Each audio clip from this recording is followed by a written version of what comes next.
Welcome, everyone, to the NoDQ.com live recap of AEW Dynamite for Wednesday, April 16th, 2025.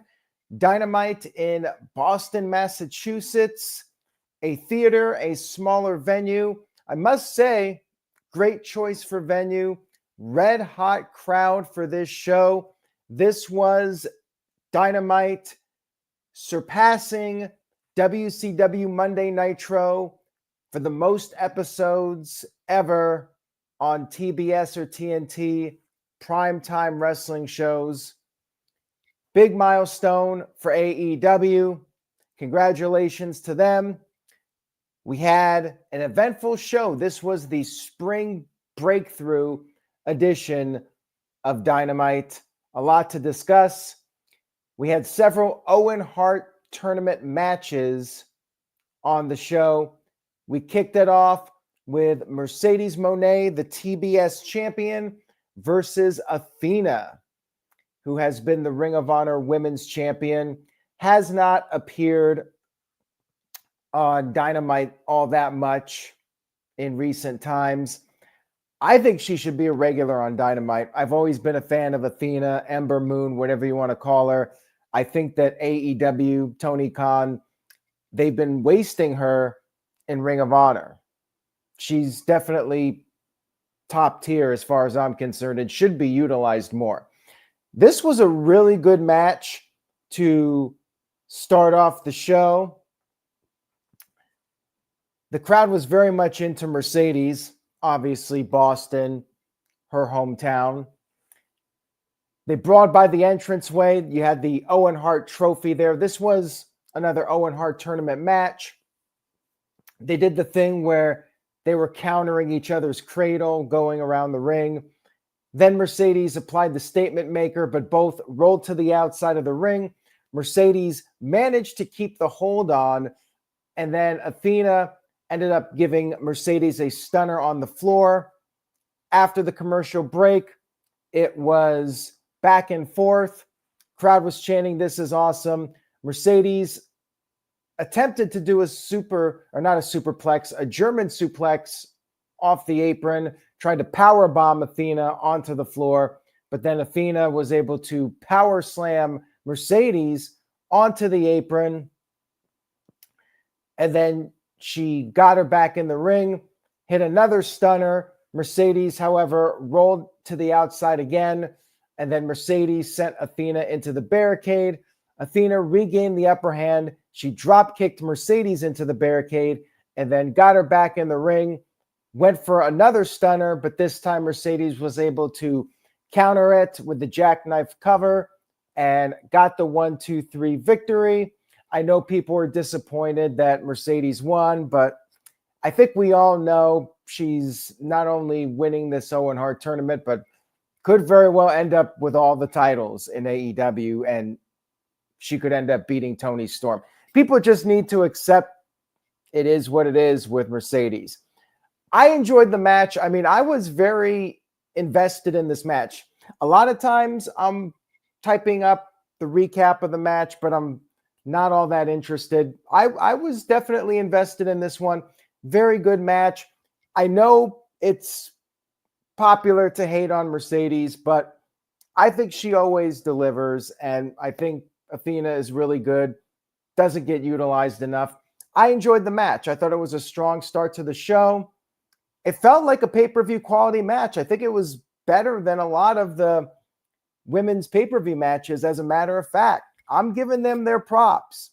Might not be popular with some of the chat room. It's almost like we come on here to rip into AEW every week.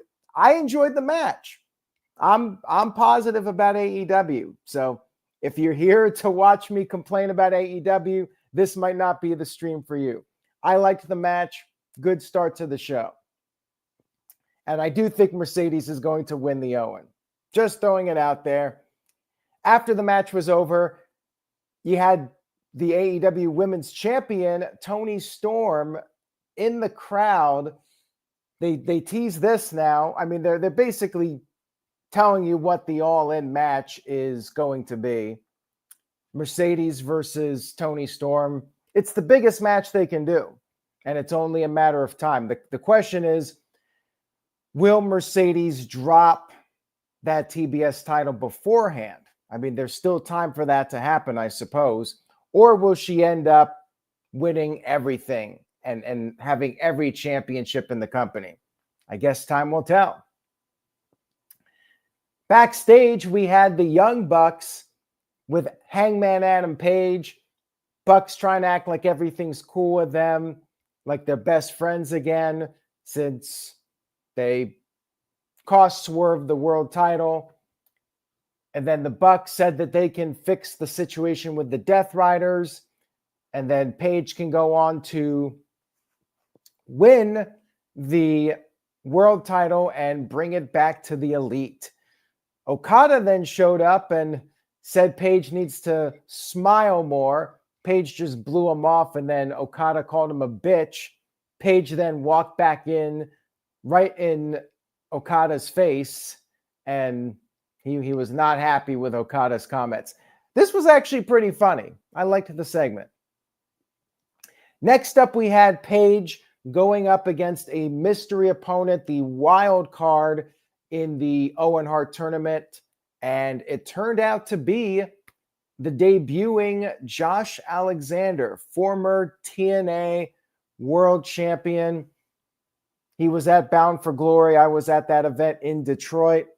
He's been around in TNA for several years, became a free agent, and is now officially All Elite. He has signed with AEW.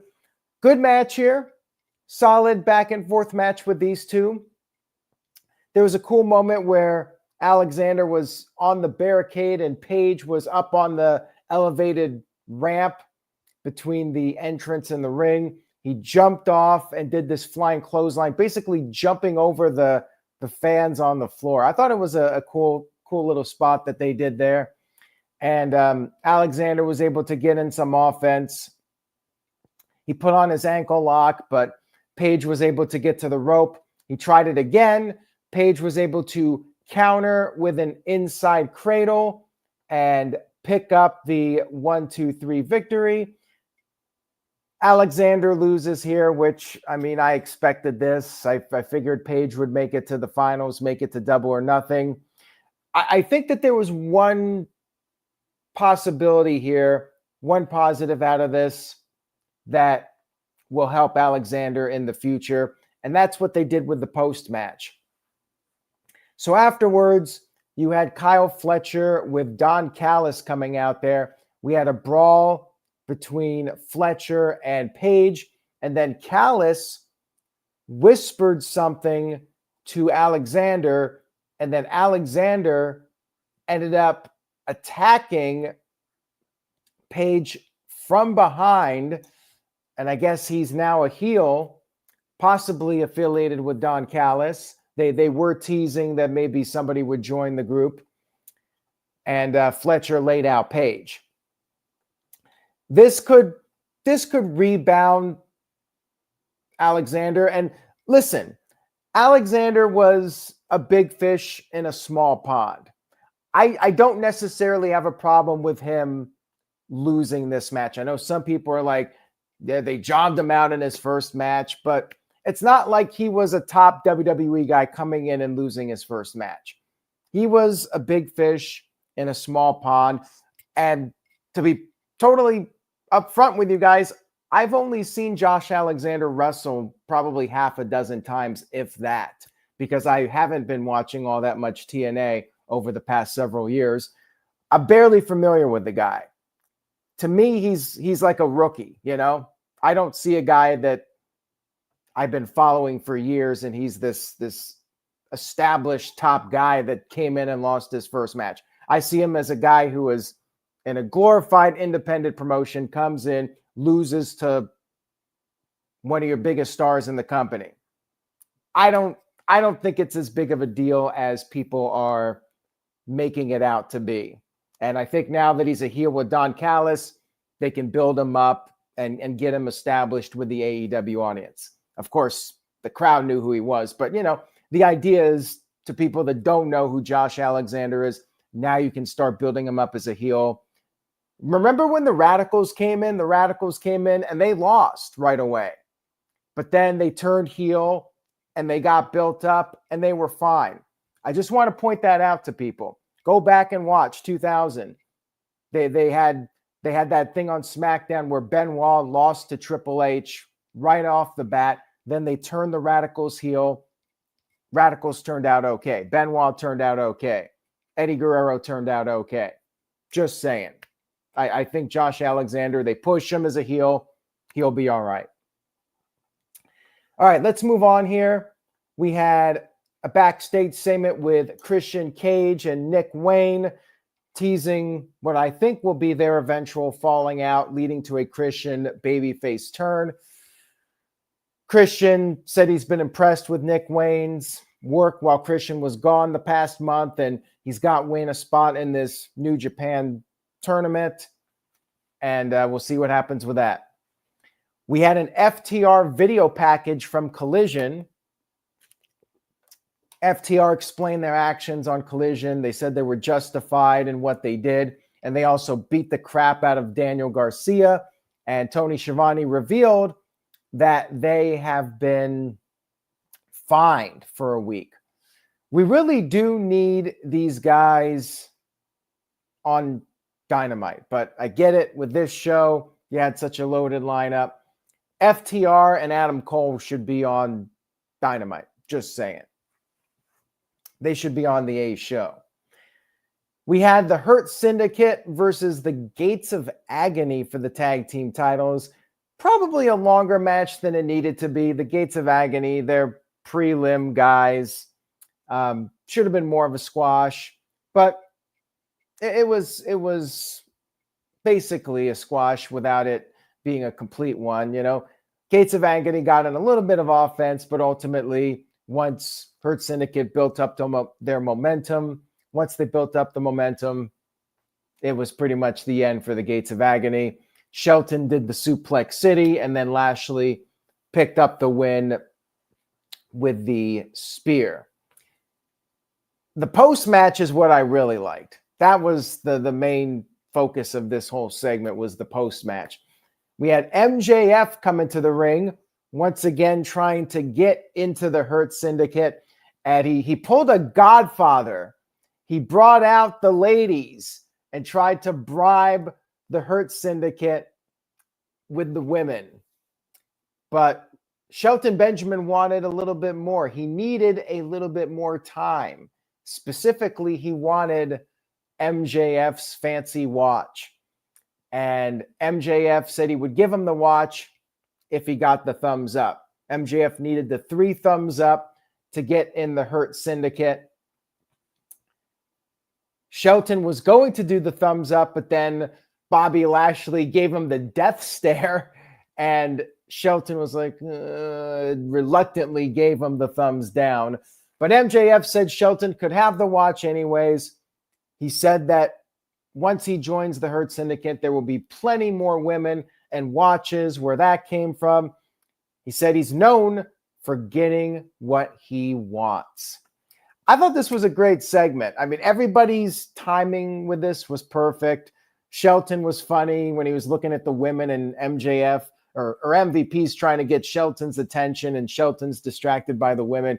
Lashley looking over at Shelton. Everybody was fantastic here. This was very entertaining. I was sports entertained with this segment. And backstage, MVP and Lashley had a conversation. MVP trying to get Lashley to change his mind, wanted him to ease up, and then they've decided to go out, have a good time with the ladies. We'll see where that goes. Next, we had Will Ospreay versus Konosuke Takeshita in another Owen Hart tournament match.